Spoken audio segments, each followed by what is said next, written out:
Good morning students. Last online classes में हमने English literature पढ़ाई थी। अब ग्रामर को स्टार्ट करते हैं। ग्रामर का जो फर्स्ट चैप्टर है उसका नाम है सेंटेंसेस।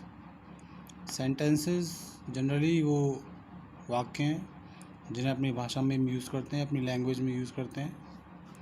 सेंटेंस की एक बहुत ही क्लियर सी डेफिनेशन है, जिसे शॉर्ट में बोला जाए तो जैसे पहले बताया था, A group of words having complete sense is called sentence। मतलब वर्ड्स का वो ग्रुप जिनका कोई मीन निकले उन्हें सेंटेंस बोलते हैं।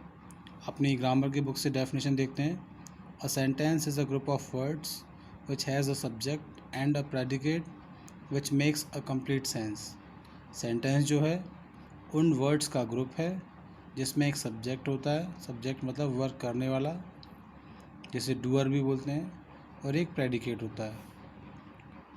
तो सेंटेंस उन वर्ड्स का ग्रुप है जिसमें एक सब्जेक्ट, एक प्रेडिकेट होता है और जिन वर्ड्स के ग्रुप का एक कंप्लीट मीन निकलता है। समटाइम्स अ सेंटेंस में हैव ओनली वन वर्ड। कई बार सेंटेंसेस ऐसे भी हो सकते हैं जिनमें केवल एक शब्द हों। जैसे if somebody says to you stop, जैसे कोई तुमसे कहे stop, you know what he means, तो हमें पता होता है कि उसका मतलब क्या है। That one word makes complete sense and it is a sentence. ये एक वर्ड भी एक कंप्लीट सेंस रखता है, इसलिए इसे सेंटेंस भी कहा जाएगा। अच्छा, द फ्रेज़ क्या होते हैं? A phrase is a group of words which does not have a subject and a predicate. Phrase शब्दों का ऐसा ग्रुप है जिसमें एक सब्जेक्ट और प्रेडिकेट नहीं होता। मतलब ग्रुप तो होता है लेकिन उसमें सब्जेक्ट प्रेडिकेट नहीं होता। कहने का मतलब है hence it make complete sense by itself. It make complete sense by itself. इसका अपने आप में एक कंप्लीट सेंस होता है, लेकिन उनका कंप्लीट सेंस सेंटेंस के अकॉर्डिंग नहीं होता है। एग्जाम्पल के लिए with a knife. With a knife मतलब एक चाकू के साथ। इसका अपने आप में छोटा मीन है जो इनकम्प्लीट है। अगर इसे सेंटेंस में यूज़ किया जाए तो उसका सही मीन बनेगा, जैसे I cut an apple with a knife. Phrases के बाद क्लॉजेस की बात करते हैं। क्लॉजेस क्या होते हैं?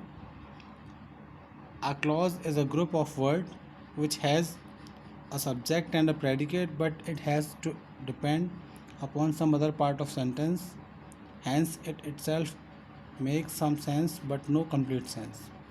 एक क्लॉज जो है ये भी वर्ड्स का ग्रुप है जिसमें एक सब्जेक्ट और प्रेडिकेट तो होता है, लेकिन इसे अपने मीन को कंप्लीट करने के लिए अदर पार्ट पर डिपेंड रहना पड़ता है सेंटेंस के। इसलिए in itself it makes some sense but not complete sense. इन वर्ड्स का कुछ मीन तो निकलता है लेकिन कंप्लीट मीन नहीं निकलता। कंप्लीट मीन तभी निकलता है जब ये जिस सेंटेंस पर डिपेंडेड हो उस सेंटेंस के साथ पढ़े जाए। एग्जाम्पल,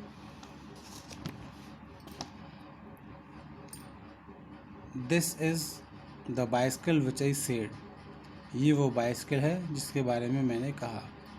अब हम काइंड्स ऑफ सेंटेंस पढ़ेंगे। सेंटेंस के काइंड्स क्या क्या होते हैं? मोस्टली सेंटेंस 5 काइंड्स के होते हैं। Interrogative sentence, imperative sentence, exclamatory sentence, simple sentence and negative sentence. ये सेंटेंस के 5 टाइप्स होते हैं। अब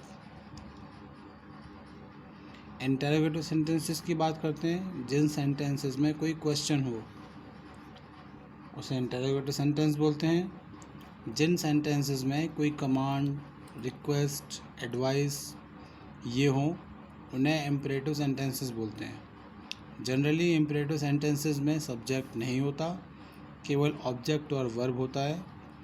यूजुअली सुनने वाले को ही इम्पेरेटिव सेंटेंसेस का सब्जेक्ट माना जाता है। एक्सक्लेमेटरी सेंटेंस में एक्सक्लेमेशंस होती हैं, सडन फीलिंग्स होती हैं, इमोशंस होते हैं। सिंपल सेंटेंस जैसे कि ये है, ही इज़ केयरफुल, जिसमें केवल एक इन्फॉर्मेशन दे रखी होती है। और नेगेटिव सेंटेंस में इन्फॉर्मेशन नेगेटिव फॉर्म में होती है। तो स्टूडेंट्स, अभी इसकी चैप्टर को स्टडी कंप्लीट करने के बाद इसका ये जो वर्क है एक्सरसाइज, इसे हम असाइनमेंट में देंगे। इस वर्क को कंप्लीट करके असाइनमेंट 2 दिन के अंदर तुम लोगों को कंप्लीट करके सबमिट कराने हैं। That's all.